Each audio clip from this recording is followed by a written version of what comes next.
Bonjour à tous, nous sommes donc le vendredi 14 janvier 2011. Alors la Tunisie à feu et à sang, et devant un tel spectacle, Ben Ali a préféré partir ce vendredi soir 14 janvier. Trop sensible. C'est vrai que les Tunisiens auraient aimé s'éclater autrement que contre les policiers de Ben Ali. Ben Ali avait pourtant pris des mesures. Il avait surtout mesuré son impopularité.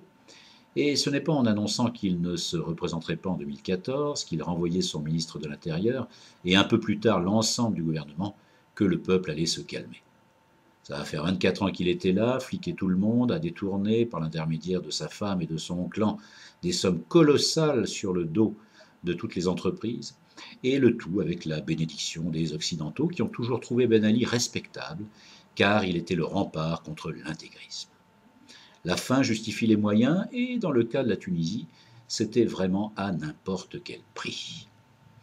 C'est pour ça que les déclarations de ces derniers jours, déclarations européennes en général et françaises en particulier, sont plus un modèle d'hypocrisie que de diplomatie.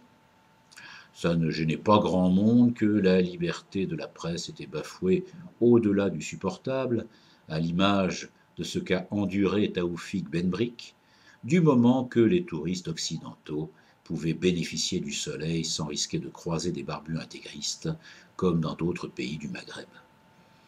Ben Ali, c'était le culte de la personnalité, comme tous les grands démocrates, que vénéraient soi-disant les 10 millions d'habitants de ce petit pays. Et tant pis pour les presque 15% de chômeurs qui se désespéraient parce qu'ils n'avaient pas voulu travailler dans les deux métiers porteurs en Tunisie, le tourisme et la police. Ben Ali, qui avait fait plein de promesses ces jours-ci, espérait sauver les meubles. Il avait aussi promis des emplois et du beau temps.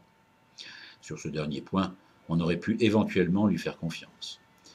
Ce qui m'exaspère le plus, c'est l'argument de certains officiels tunisiens, pseudo-ambassadeurs à l'UNESCO et ailleurs, qui considéraient que ne pas aider et renforcer Ben Ali, c'était ouvrir la porte aux intégristes et au chaos moyenâgeux.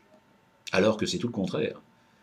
En maintenant le peuple sans liberté, dans la misère économique ou pas loin, et avec un niveau d'enseignement proche du niveau de la mer qui est à côté, tous les ingrédients étaient réunis pour que les barbus séduisent un maximum de désespérés, puisque justement, la pauvreté et l'ignorance ont toujours été la base du fonds de commerce des religieux. Alors il y a suffisamment de démocrates et de gens éduqués en Tunisie pour qu'en tournant la page Ben Ali, la Tunisie ne se retrouve pas en face d'un nouveau péril antidémocratique.